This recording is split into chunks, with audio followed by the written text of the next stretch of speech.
y estudiando, muy estudioso.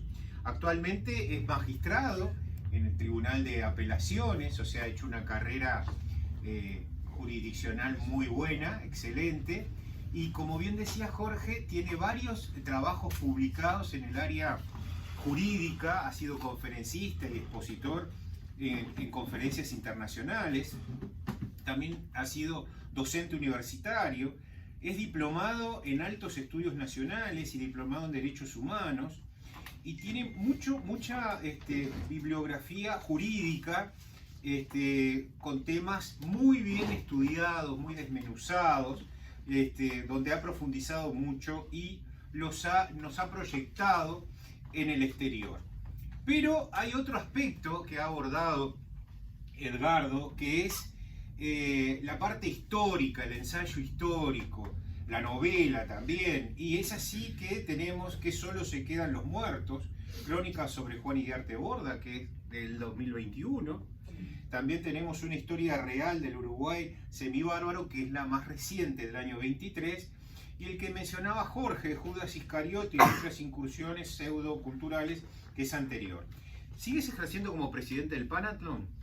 No, ya terminó mi periodo. Ah, bueno. Entonces, Bueno, es también integrante del Rotary Club Montevideo. Y miren lo que dice la crítica. Etling, magistrado de profesión, hace valer sus conocimientos jurídicos y su sensibilidad histórica en un libro que se lee como una novela policial. Se están refiriendo al último libro, que creo que está a la venta allí para quienes quieran. Se aceptan tarjetas, se aceptan crédito de la casa. las promociones. Después arreglamos la comisión. Dice Laura Chalar, dice Etling, magistrado de profesión, hace valer sus conocimientos jurídicos y su sensibilidad histórica en un libro que se lee como una novela policial, pero que no soslaya las realidades más sórdidas del Uruguay naciente. Con esta presentación nos da ganas de comernos el libro. Una historia real del Uruguay semibárbaro, Sangre en el patio del Olimar, es del 2023, pero también es un proficuo autor de artículos, no solo jurídicos, sino también, por ejemplo, de historia sobre masonería. Está casado, tiene 2 hijos, como verán, le ha dado el tiempo para todo. Así que esta tarde van a disfrutar, y yo me tengo que disculpar con ustedes y especialmente con Edgardo, que tengo que seguir viaje, de un disertante excepcional. Una joyita intelectual y académica del Uruguay.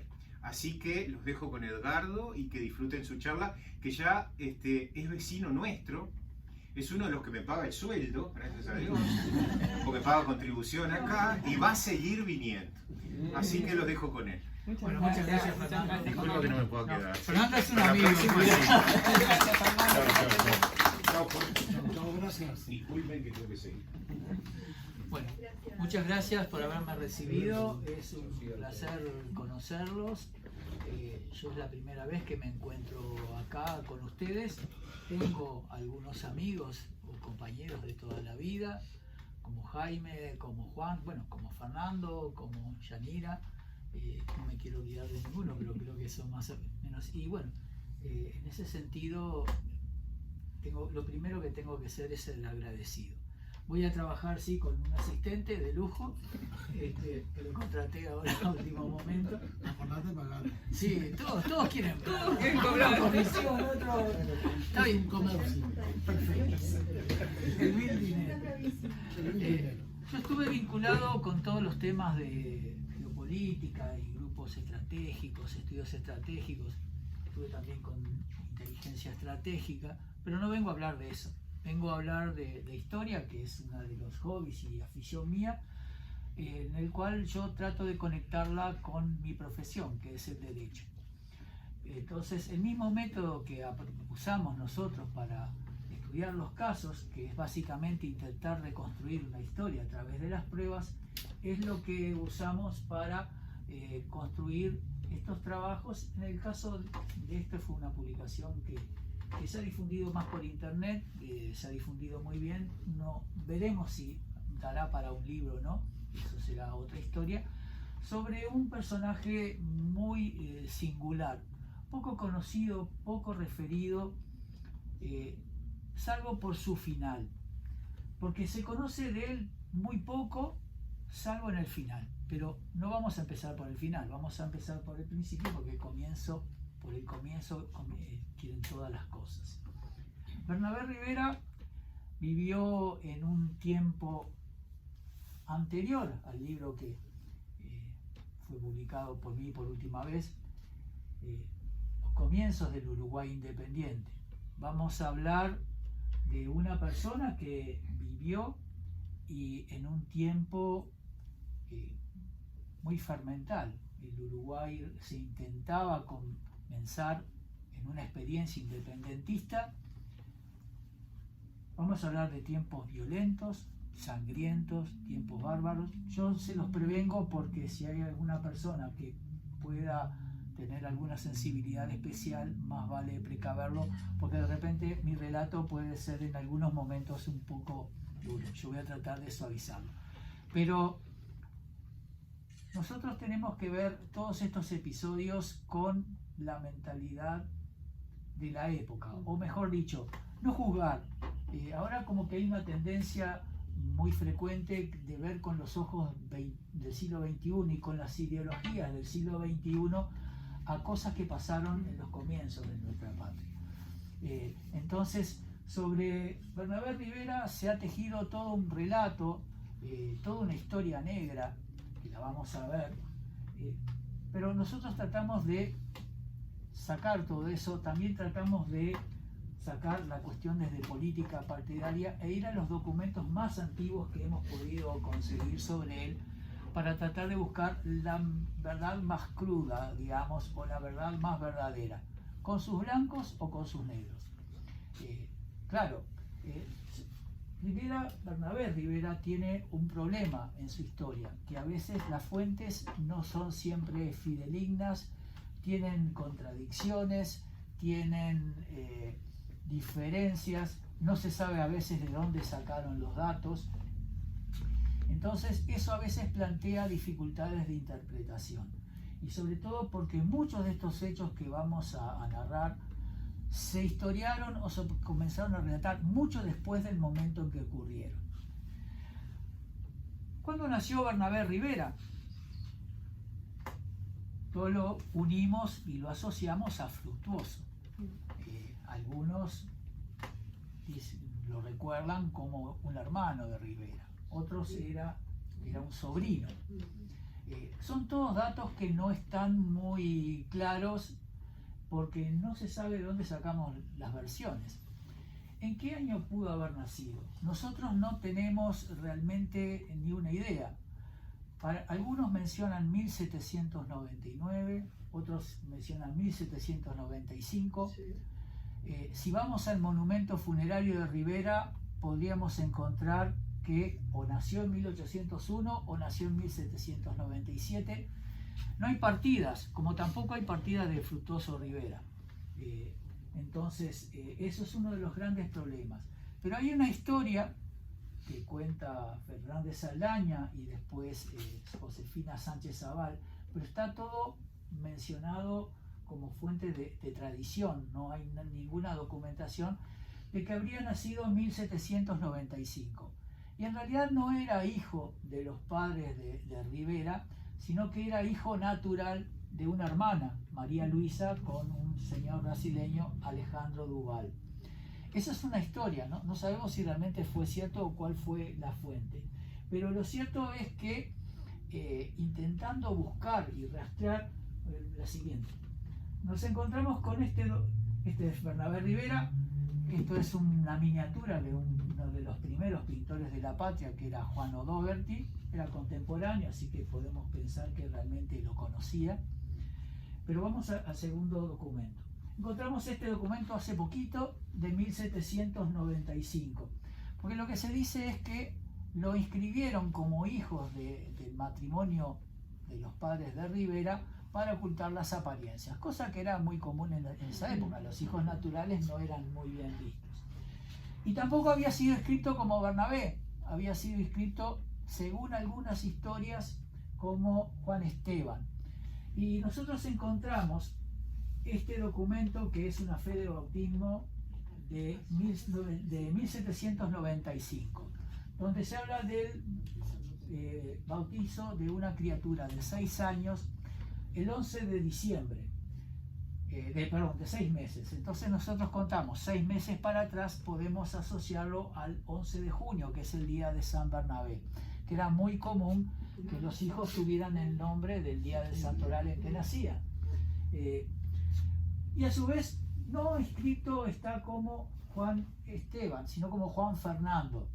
Y está inscrito como hijo del matrimonio legítimo de Pablo Perafán de Rivera y Andrea Toscano, que eran los padres de Fructuoso Rivera. Este dato es importante porque uno de los grandes genealogistas, que no era uruguayo, era alemán en realidad, que era Juan Antonio Apolán, no lo menciona entre los hijos de Rivera. Y otros historiadores de Rivera tampoco lo mencionan entre los hijos, del matrimonio Rivera-Toscano.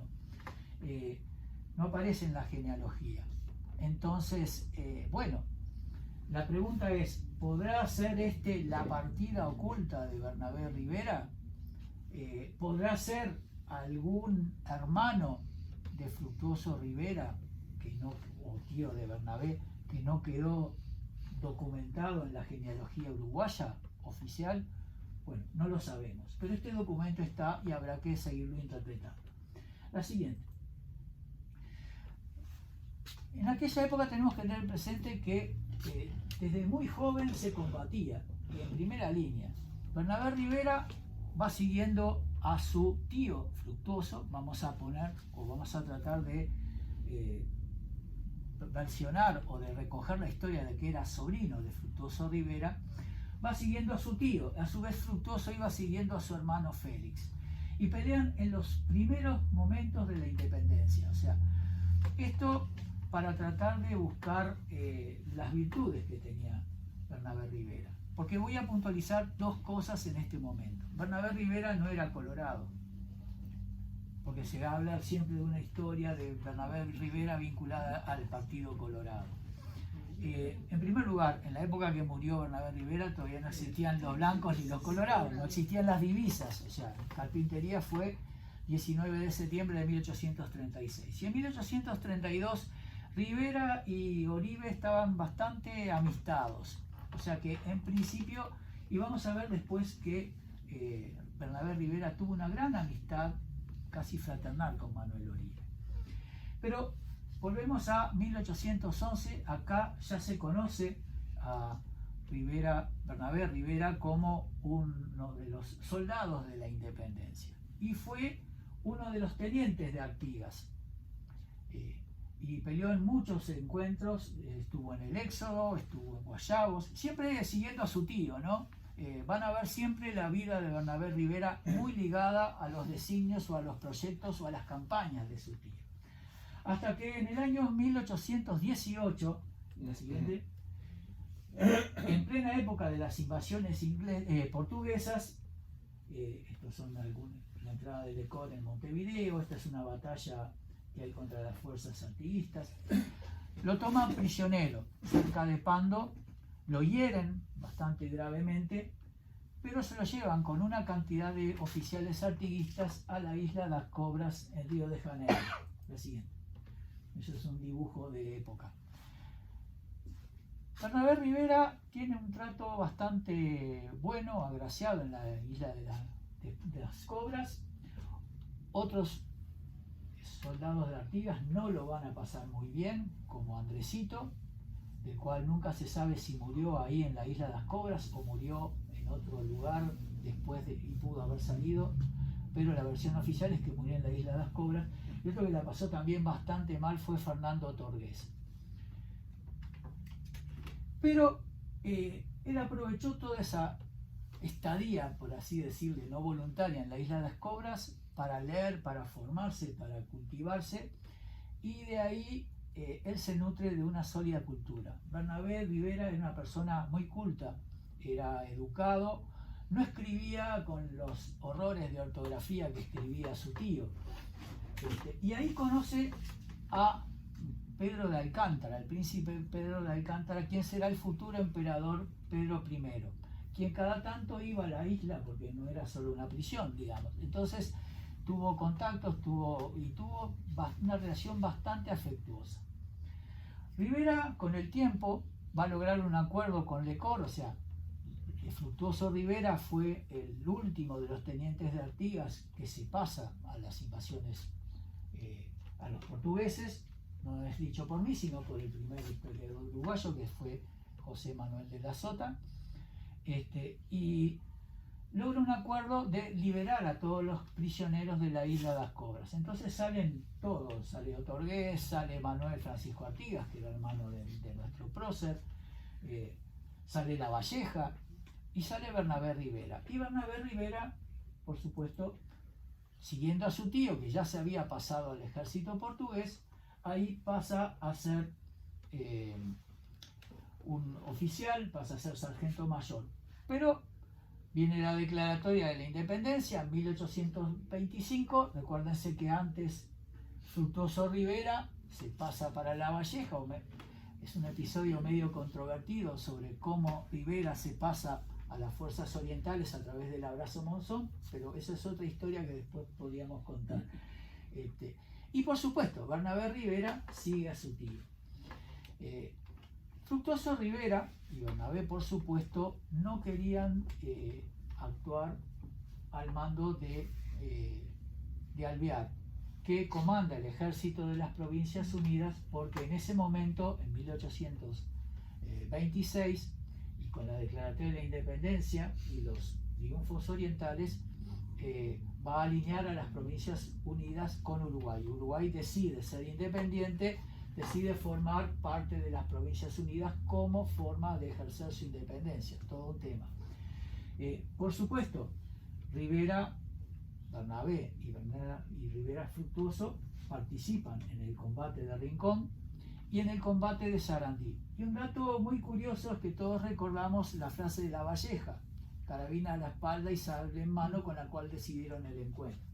Pues se dice que esa frase en realidad fue una idea que se le ocurrió a Bernabé Rivera, porque uno de los 33 orientales, Atanasio Sierra, cuenta que oyó a Bernabé Rivera que le decía: acá a bala no vamos a lograr decidir nada, solo podremos salir adelante con carabina a la espalda y sable en mano. Y parece que esa idea empezó a circular y le llegó a La Valleja, que estaba cerca, y fue como toda una idea y salieron todos para adelante. O sea que en esa batalla, que fue muy importante, muy decisiva para la causa oriental, y a Yanira le gusta hablar de oriental, no de uruguayos, pero en aquella época éramos todos orientales,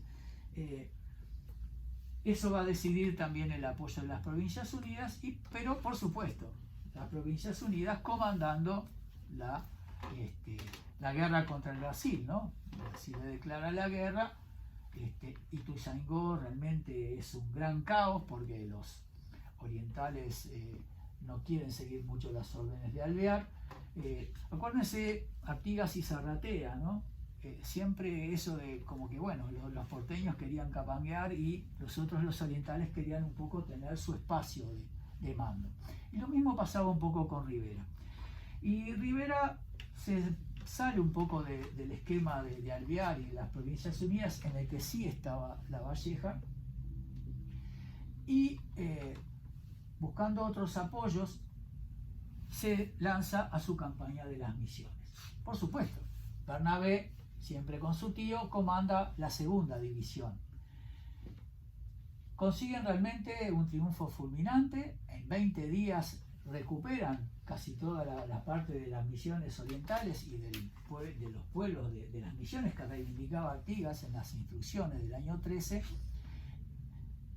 Pero claro, La Valleja no aceptaba eso, no aceptaba que se desmarcara Rivera por su lado. Lo consideran traidor, andaban diciendo que se querían arreglar con los portugueses o con los riograndenses, pero en aquella época ya eran los brasileños. Brasil ya había dado la independencia, el grito de Ipiranga, pero ellos hablaban de portugueses o brasileños como sin hacer mucha diferencia. Y no valieron todos los oficios que intentó Fructuoso Rivera para hacerle convencer que estaban teniendo éxito, que iban bien, que la empresa era posible, viable, en una época que ni Buenos Aires ni el Imperio de Brasil sabían, ni Inglaterra, muchos sabían un poco cómo manejar esta situación. No valió de nada que inclusive Rivera se lo quisiera mostrar, le envía 5 chasques a Manuel Oribe, que es el que va en la avanzada de La Valleja con la orden de prender y fusilar a todo el que encontrara partidario de Rivera, y lo fusila sin saber agua abajo. Entonces, pero en determinado momento empezaron a percibirse que Rivera tenía razón. Entonces Bernabé Rivera se entrevista con Manuel Oribe, le hace ver los propósitos, ya ellos estaban bastante informados de la situación, y él mismo se ofrece como rehén para de alguna forma salir como garantía de que Oribe y La Valleja podían estar tranquilos. Oribe entiende que no es necesario, y bueno, y finalmente todo termina bien, y esa campaña le tuerce el brazo al emperador Pedro I, que era el más reacio a firmar un acuerdo de paz, y después con Lord Ponsonby, mediante las Provincias Unidas y el Imperio de Brasil, firma la Convención Preliminar de Paz. Bernabé Rivera también era muy díscolo como su tío. Alvear en su momento lo había prendido y lo quería fusilar, pero se logró escapar, porque gracias a un oficial importante, en aquel momento era coronel, Ángel Luna, el general Luna, de la calle de Montevideo, que como le debía favores de que lo había salvado en un combate, lo libera de noche. Entonces ya de eso se cimenta un prestigio de Bernabé Rivera como una persona valiente, osada, leal, con el que se podía hablar, e inclusive con una persona que tenía un gran respeto por su adversario en el combate, y lo vamos a ver más adelante. Llega así el momento de nuestra independencia. ¿Es la siguiente? Fructuoso Rivera, presidente de la República.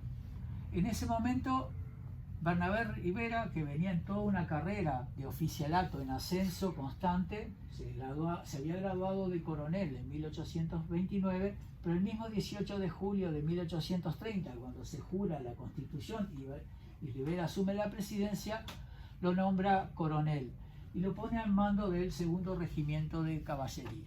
Perdonen si de repente les doy tantos datos, porque de repente se aburren, digo, pero son importantes para ver un poquito la predilección que tenía Bernabé Rivera, sobre todo por el arma de caballería, que lo consideraba un arma estratégica muy importante y fue un arma decisiva en todos los combates.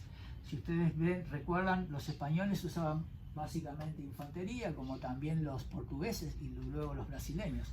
Una carga de caballería los ponía realmente con gran miedo, digo, porque uno cree que Portugal o Brasil eran imperios muy poderosos militarmente, pero no lo eran. Tenían soldados mal pagos, tenían soldados que no estaban muy a gusto ni muy convencidos de lo que venían a hacer acá.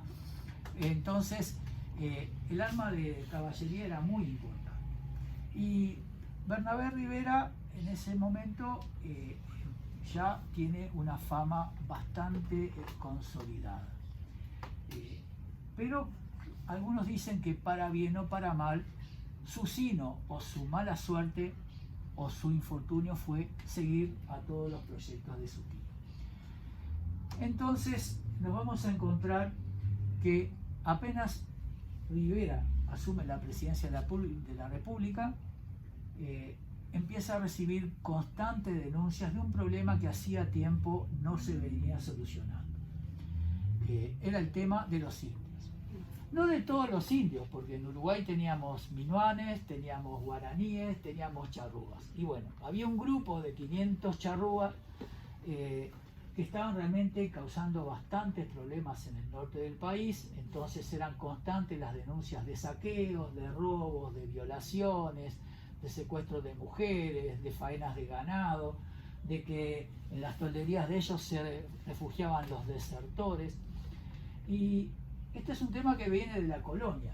Entonces Rivera se propone, según palabras de él, hacer lo que no pudieron hacer 8 virreyes.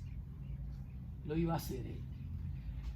Él en su tiempo era partidario no de una campaña militar, sino de que creía que lo mejor era convencerlos, razonar con ellos, evangelizarlos, pero para bien o para mal se decide esto último, digamos, hacer una campaña de repelimiento violento.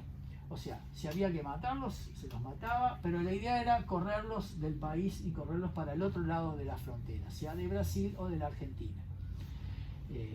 Ese era entonces, reúne apoyo de la Asamblea General. Esto es una cuestión que es necesario decirla porque en su momento tuvo el apoyo de la Asamblea General, tenía el apoyo de la opinión pública, por supuesto tenía el apoyo de los vecinos de los lugares que estaban sufriendo todo este tema de los indios charrúas.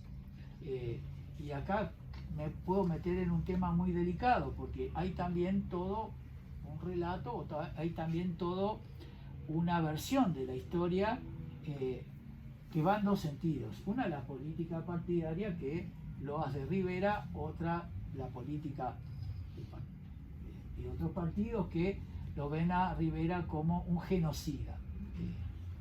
Porque esa es la palabra con que se lo considera actualmente a Fructuoso Rivera.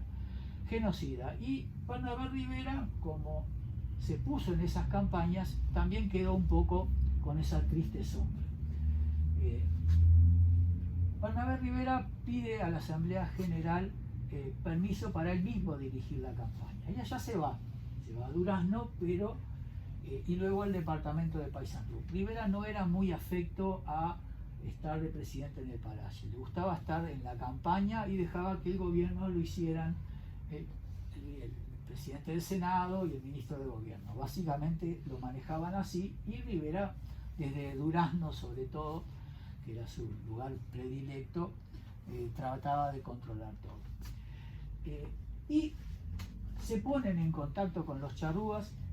Los charrúas habían sido aliados de Rivera, se dice que habían sido aliados de Artigas, cosa que está un poco discutida, pero Artigas habla bien de ellos, y habían sido los charrúas como los guaraníes aliados de Rivera en la campaña de las Misiones. O sea, le tenían a Fructuoso Rivera y a Bernabé un gran aprecio, afecto y un trato muy coloquial.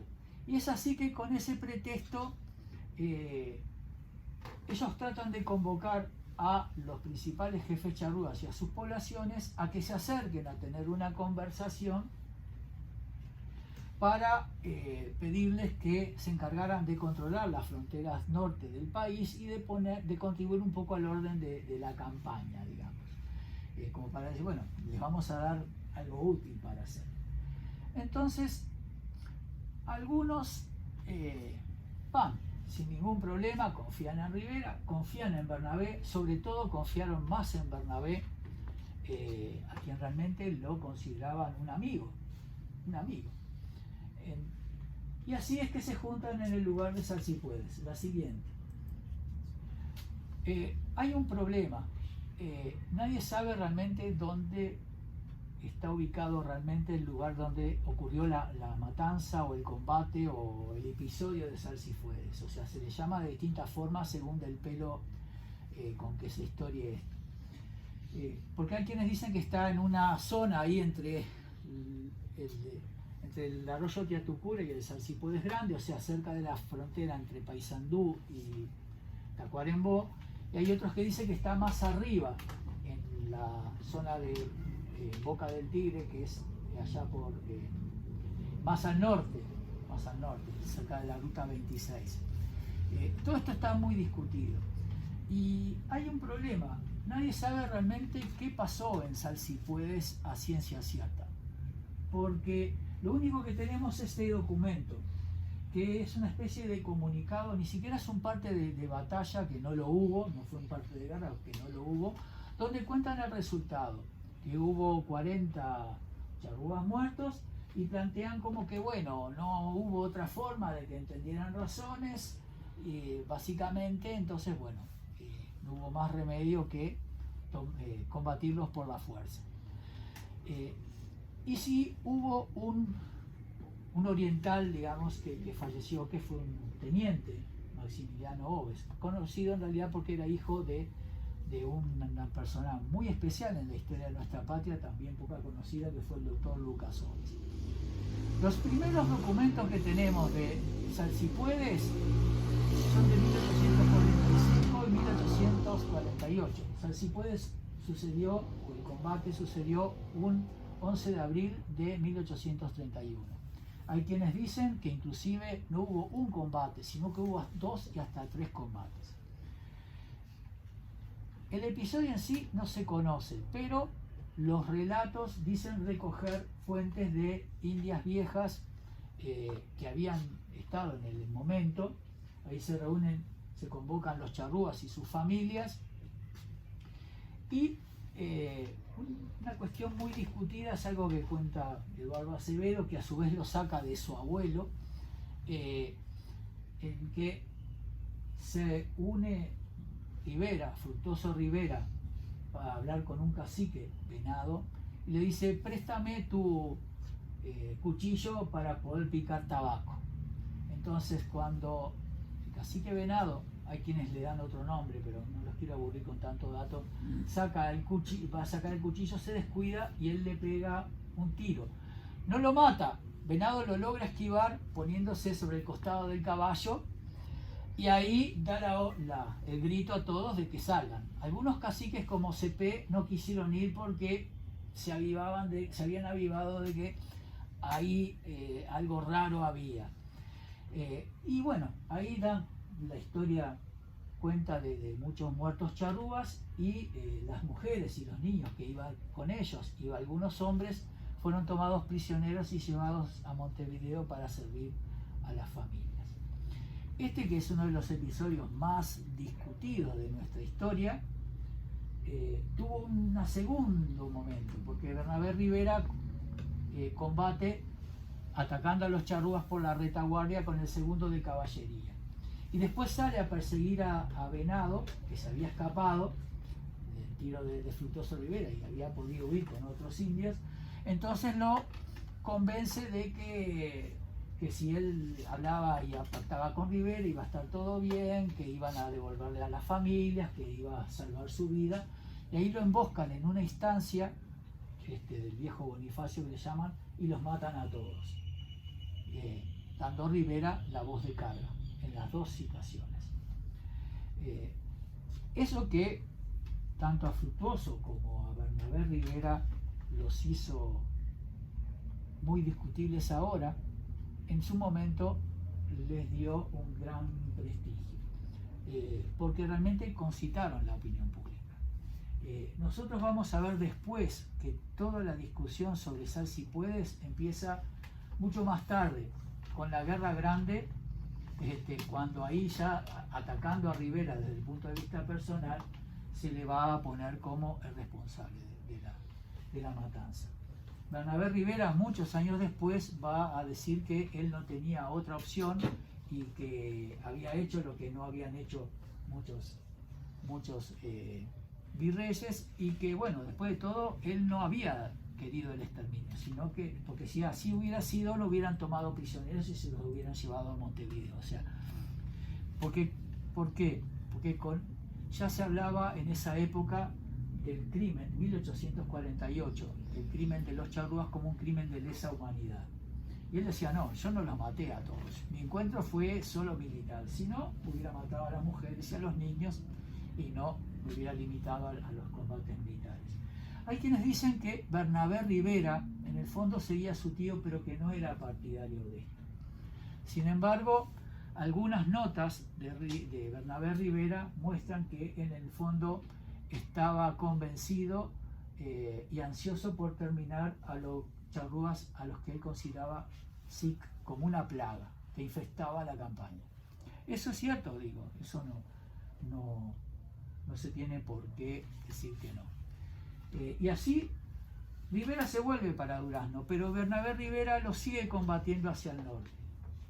En agosto hay un gran combate con los charrúas donde hacen muchos muertos y prisioneros, que es el de Mataojo, muy poco conocido, y de ahí se toma al primer charrúa que se lleva para Francia. Ustedes recordarán 4 charrúas, pero en realidad fueron 5. Este fue el primero que fue para Francia como marinero. No lo quisieron bajar en Francia y terminó muriendo en alta mar. Se llamaba Ramón Mataojo, lo bautizaron con ese nombre. Bien, después de ese combate de Mataojo, la cosa se queda bastante tranquila y Bernabé Rivera se vuelve un poco más hacia el sur para cumplir con el mandato de su tío de fundar una ciudad. Era la ciudad que es hoy la ciudad de Tacuarembó. Pueblo que se dice que, si bien era de un decreto del 1831 de octubre, se habría comenzado su proceso fundacional el día de San Fructuoso, que era un 21 de enero, San Fructuoso de Tarragona. San Fructuoso, Fructuoso Rivera, bueno, cada uno saque sus cuentas, ¿no? Bueno, Bernabé Rivera estaba trabajando en la fundación de Tacuarembó, estaba realmente cumpliendo una buena obra de orden. Vamos a la siguiente. Esta es una de las casas que se supone fue de las primeras que se hicieron en Tacuarembó. Y ya se trae para Tacuarembó a su esposa, ¿no? que en realidad la había conocido en las misiones, con el cual tiene 2 hijos chicos. Y ahí vive realmente una vida bastante tranquila, un poco sometida a esas responsabilidades, hasta que en 1832, 18 de mayo, si no lo recuerdo, esta es una revolución que se consolida al día siguiente, el 19. Entonces ahí Bernabé recibe de su tío Fructuoso la orden de salir a perseguirlos. Y por supuesto se oficializa mediante un decreto del Ministerio de Guerra. Puede ser que siga todavía. No, yo le aseguro porque soy de allá. Y es probable, es probable. Esta es una foto antigua. Modificada un poco, pero ni tanto. Vamos a la siguiente. Entonces Rivera parte hacia el norte, hacia el interior profundo, con destino a Artigas, a conjurar esa revolución que se había gestado en la zona de Bella Unión. Bella Unión era una colonia que había fundado Rivera con indios guaraníes, pero a esta rebelión se pliegan algunos charrúas. Acá ven ahora después vamos a ver de dónde salen estas imágenes. Estas son detalles de una ilustración que está en el Museo Histórico Nacional, en que Francisco Acuña de Figueroa y Manuel Benet de Irigoyen le obsequian a Fructuoso Rivera, relatando los últimos momentos de Bernabé. Y bueno, ya acá nos vamos acercando a su final. Entonces ahí deja a su mujer y sus hijos chicos para ir al norte. Y vamos al siguiente. En 3 encuentros, el 5 de junio, 7 de junio y 11 de junio, rápidamente y mediante una estrategia de desplazamientos muy rápidos, sobre todo aprovechando la caballería, sofoca la rebelión. Logra hacer prisionero a algunos de los principales caciques, como Cairé y Comaruyú. Otros logran huir, pero en todo esto, y había hecho algunos prisioneros charrúas. En el segundo de estos encuentros es que prende a los 4 charrúas que nosotros hoy conocemos como Laureano Tacuabé, no como Gaspar Tacuabé, que fue uno de los líderes de la rebelión, pero era guaraní. Laureano Tacuabé era charrúa. Hay quienes dicen que no era charrúa, pero eso es otro problema. Uyunusa, Senaque y Baimaca Perú. Que Baimaca Perú fue uno de los que logra escapar de Salsipuedes, diciéndole a Rivera: mira a tus soldados matando amigos. O sea, ahí Rivera quedó realmente como un traidor. Rivera años después se justificará diciendo que él no era traidor, sino porque los charrúas en realidad no eran aliados de los orientales. Eso es lo que decía él. Sin embargo, ellos lo consideraban su amigo. Entonces se entera, él va por el río Cuareima arriba, y por ahí se entera que había un núcleo charrúa que estaba acampando cerca en las zonas de Yacaré, Cururú, que es una zona de hondonada en la cuchilla de Yacaré, cerca del río Cuareim. Vamos a la siguiente. Este es el lugar aproximado donde ocurrió el combate. Y en la siguiente vamos a ver una foto antigua del lugar donde pudo haber ocurrido el combate. ¿Qué pasa? Cuando él había terminado con la revolución y corrido a los últimos caciques, él licenció sus fuerzas y se quedó con un contingente de 32 hombres. Al ir a buscar a estos charrúas, encuentra un pequeño asentamiento de mujeres y niños charrúas y deja 8 hombres con ellos, o sea, se queda con 24 y él. Y en eso le aparece Cepé con 16 charrúas, Cepé que se había escapado de Salsipuedes. Entonces, Bernabé Rivera sale corriendo frenético a agarrarlos, porque la idea era que no se pudieran reorganizar y hacer número. Entonces, teniendo 16 para combatir, 25 contra 16, todavía había cierta ventaja en un combate de caballería. Pero los charrúas también eran muy buenos en la equitación, digo. Entonces ellos salieron a toda velocidad, como les llevaban una gran distancia. ¿Qué pasó? Se fueron cada vez quedando más cansados, los caballos ya venían de unas campañas muy extenuantes, los soldados también, y el único que mantenía su entusiasmo era Bernabé Rivera, que quería llegar hasta el final a todo lo que diere. Intentaron convencerlo de que no lo hiciera, que ya estaban todos cansados, que los caballos ya no daban más, que ellos llevaban toda una ventaja, y vaya que sí corrían los caballos de los charrúas. Entonces, en determinado momento, al llegar a un monte, en esta zona de Yacaré, Cururú, lo estaban esperando otros indios. En realidad, Cepé y los otros eran un distractivo. Entonces, vamos a la siguiente.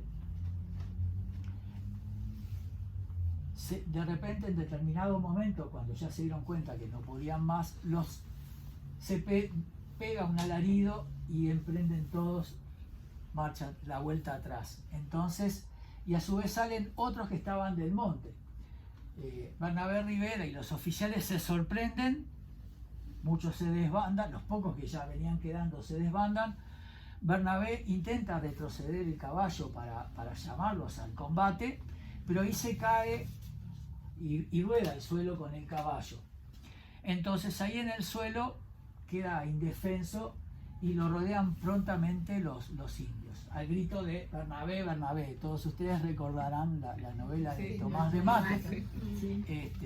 Y bueno, viene de ahí, Bernabé, Bernabé. Lo tenían, por así decirlo, ¿no?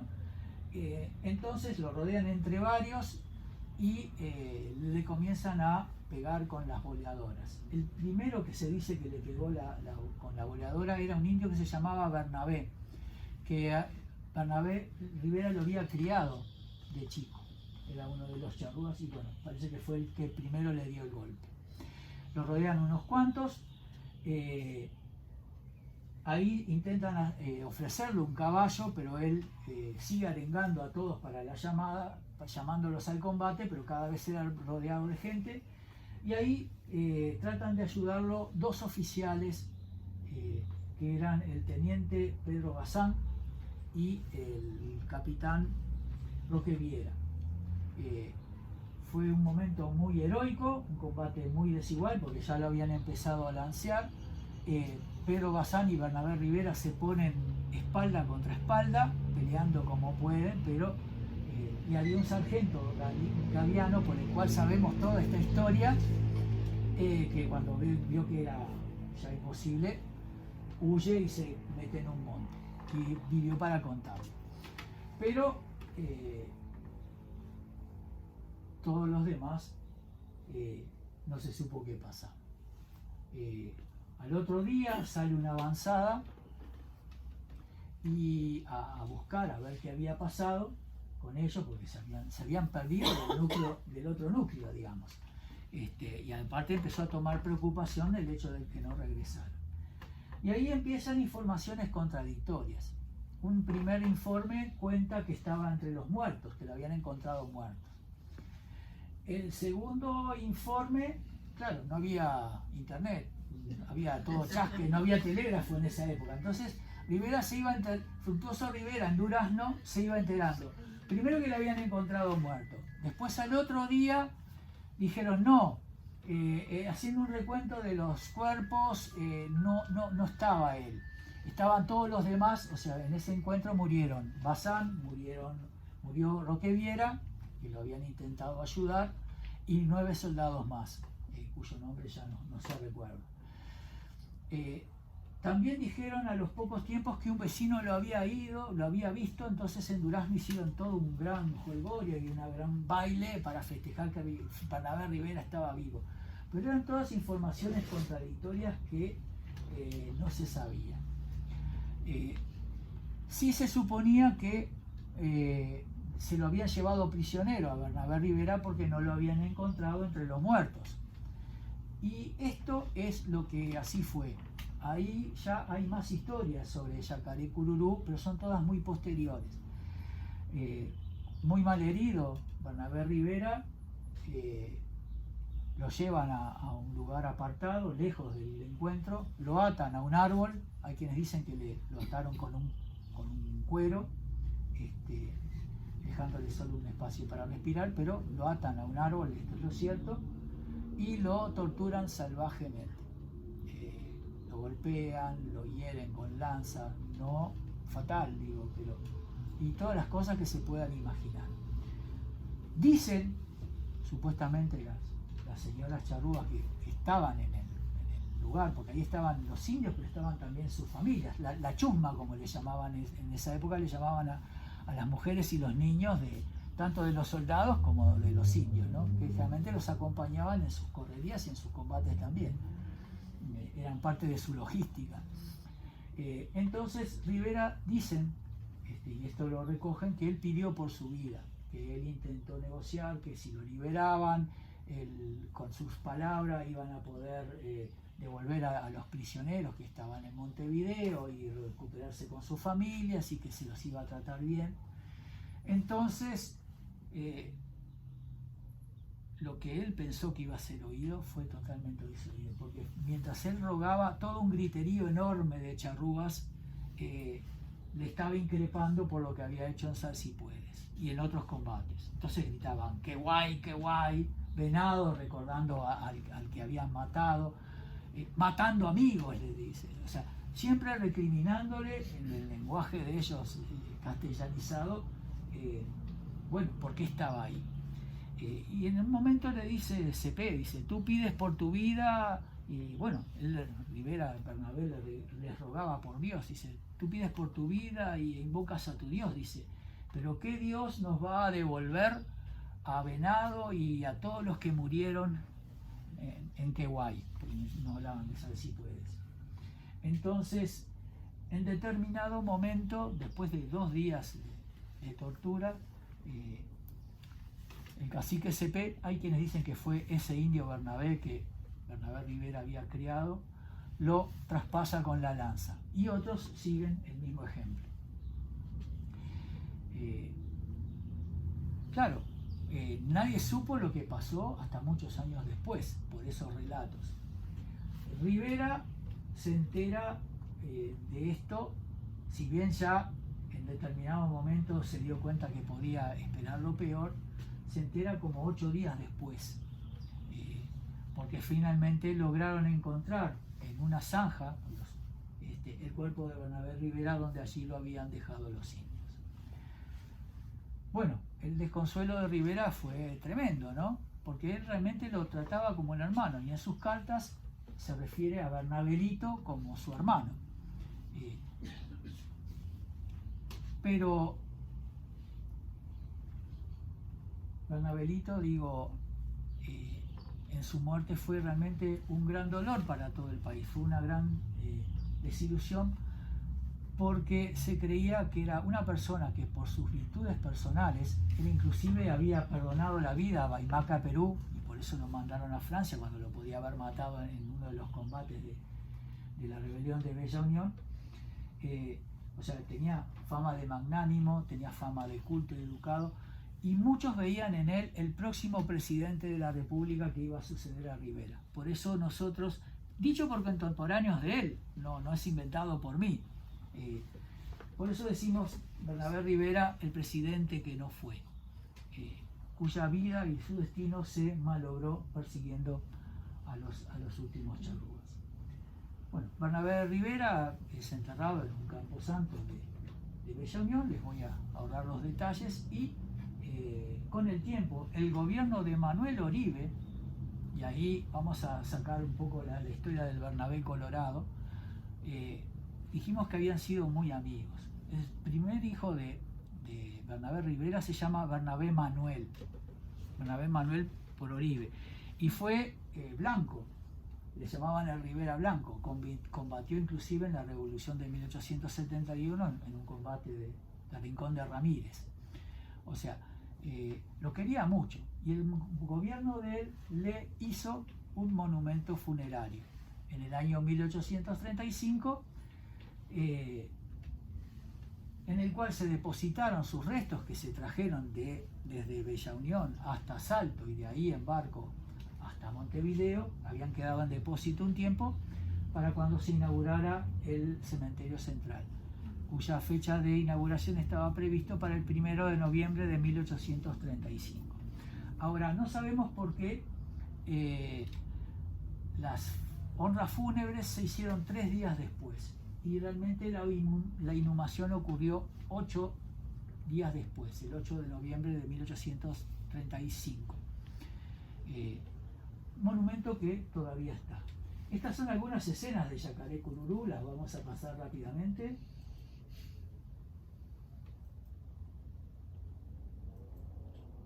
Acá está Rivera supuestamente recibiéndolos o encontrándose con los restos de su hermano. Es este, ¿no? Yo pienso que es este. Yo pienso, pero digo, cada uno puede. Acá no. Entonces, ups.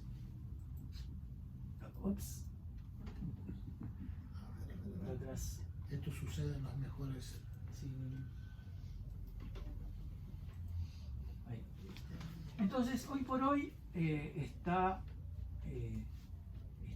inhumado en este sarcófago de mármol, que se supone construido más o menos por 1835. Está la firma del autor, en francés, Louis Blunan, pero el ángel de la muerte, tuvo una simbología con ese ángel, es construido mucho después en el gobierno de Bernardo Prudencio Berro, otro blanco, 1862, por un escultor italiano que era Giuseppe Livi, quien tenía mucha correspondencia y amistad con la víctima del libro que yo cuento, con Vincenzo Feliciangeli, pero esa es la conexión que tiene esta historia con ese libro. Y este es el monumento. Llaman la atención las leyendas. Hoy por hoy se conocen sus probables autores, porque como no tienen ningún autor, son anónimas en el sarcófago, realmente me preocupaba investigar quién fue. Y acá, en realidad, en esta imagen comienza toda nuestra investigación, porque yo, buscando otros datos para ese libro, justo me situé frente a al monumento funerario de Bernabé Rivera. En Durazno está. No, esto está en Montevideo, en el cementerio central. Es muy fácil de encontrar, porque uno entra así y en la primera diagonal hacia la derecha se lo encuentra, está muy visible, y poco cerca de él están en un nicho inhumados juntos el teniente coronel Bazán y el capitán Roque Viera, que lo ayudaron, y fue con ellos que se inauguró este cementerio. Les voy a ahorrar las leyendas, pero básicamente recuerdan al oriental, al sol oriental, para que lo reciba como héroe. Están en internet y están en mi publicación. hay unas invocaciones al pueblo oriental para que lo recuerden, al extranjero que les explica quién es. Dan unos datos medio contradictorios para los extranjeros, pero bueno, con eso uno intenta reconstruir los datos. Y del otro lado, que no se ve, o sea, de este, hay toda una invocación a los indios, ¿no? A indígenas salvajes. Bueno, aquí el producto de tu carnicería. Esa es. Pero bueno, era en las formas de la época. Siempre se habló de Salsipuedes como el exterminio de los charrúas y los combates que le siguieron. ¿Los charrúas fueron exterminados? La respuesta es no. Los charrúas se mantuvieron como grupo poblacional. De hecho, colaboraron con Manuel Lavalleja en las revoluciones que le hizo a Rivera. Un dato que me dejo al pasar es que el pobre Rivera, el día mismo que se enteró de la muerte oficial de Bernabé, Lavalleja le inició su primera revolución.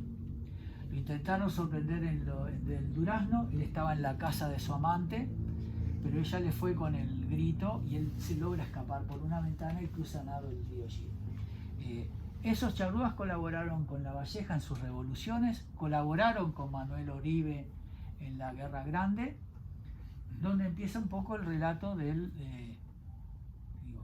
o la versión del Rivera genocida, digamos, cuando en su momento todos estaban de acuerdo con que era realmente un problema para la seguridad y el desarrollo de la zona norte del país. Y ahí en 1848 es que se habla realmente de esto como crimen de lesa humanidad, que uno piensa que es una terminología de ahora, no, ya se hablaba y referido a eso, ¿no? Claro, después todas las lecturas político-partidarias, cada uno da su relato, digo, pero hay libros que han intentado reconstruir esta historia con mayor o menor acierto, pero hoy por hoy hay una profusa base rescatada documental que la pueden consultar. Sí, los charrúas desaparecen, digamos, como núcleo propio, digamos. Cepé sobrevive, la tribu de él perece, él queda solo allá por la segunda mitad por mitad del siglo XIX, mueren todos de viruela, parece, o de enfermedades, y Cepé queda solo. Cepé muere por 1867, creo, una cosa así, o 64, víctima de una broma. Está en Bernabé. Le dieron de tomar, le gustaba mucho el alcohol, era muy aficionado al alcohol, y él, mientras ya bajo los efectos del alcohol, contaba estas historias. Y él dice que Cepé nunca lo atacó mediante emboscada. Cepé contó a una persona que nunca había emboscado a Bernabé Rivera, que él mismo lo había matado en franco combate, e inclusive hacía los gestos de cómo lo había matado. Pero bueno, son versiones, por eso Cepé siempre negó que lo hubiera martirizado durante 2 días. Pero bueno, son versiones que se cuentan, cada uno podrá sacar sus propias conclusiones. El gran exterminador de los charrúas, en realidad, para mí fue por supuesto, las matanzas que fueron haciendo en la guerra, las levas que hubo de indios que siempre eran llevados en cada revolución, de las tantas que hubo en la banda oriental. Pero el gran exterminador de los charrúas fue el mestizaje. Se fueron de alguna forma mezclando con la población. Había guaraníes y minuanes, habíamos dicho al principio. Contra esos no hubo ninguna guerra de exterminio ni de combate. Ellos vivieron sin ningún problema. Inclusive la toponimia de Uruguay está llena de nombres de guaraníes. No hay nombres charrúas. E inclusive en el norte de Uruguay se conservan muchos apellidos de origen guaraní. Taparí, Yasuité, Cutí, digo. Algunos de los cuales los podemos tener acá por gente que se vino del norte. O sea, quizá el mestizaje fue el gran exterminador de los indios, y bueno, eso Uruguay, con una mentalidad más europea, quiso versionar que acá no había indios, ¿no? Por decir, bueno, acá no tenemos el problema de los indios, ¿no? Como te podían tener los americanos en el oeste. Pero si ustedes ven a cualquier persona que hay por estas latitudes, sobre todo los que vienen del interior o del interior más profundo, van a ver que los indios todavía de alguna forma están presentes. Muchas gracias.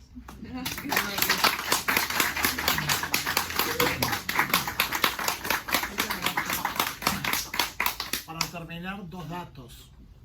En el departamento de Artigas existe un pueblito que se llama Bernabé Rivera y otro pueblito que se llama Yacaré. Sí, están Artigas. esas cosas. Yo no las quise mencionar, pero una cosa es que, bueno, Yanira es de Rivera, pero Rivera era Villa Ceballos y el decreto que le cambia el nombre fue en realidad a Bernabé Rivera. El proceso, el pueblo se llamaba Bernabé Rivera. Después pasó a ser, en el siglo pasado, el pueblito ese que hay en Artigas, pueblo Bernabé Rivera, que dicen que hoy por hoy tiene muy poca gente. Muy poca gente, y Yacaré también. Y Yacaré también, digo, claro, la civilización va haciendo su trabajo.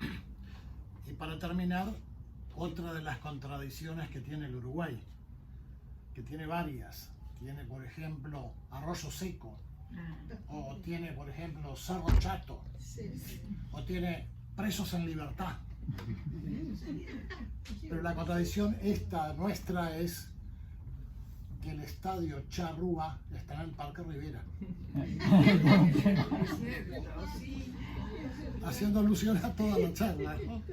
El estadio Charrúa está en el Parque Rivera. Jorge, ¿por qué se le llama a los uruguayos el pueblo charrúas y los charrúas por lo que dicen? No, en realidad son guaraníes, o sea, la gran cantidad. Y la garra charrúa Sí, y todo eso. La garra charrúa, claro, sí. Capaz que él tiene una idea de por qué. Está más identificado con los charrúas. Claro. En realidad el charrúa quedó en el Uruguay como Como fuerza. nosotros siempre aprendimos en la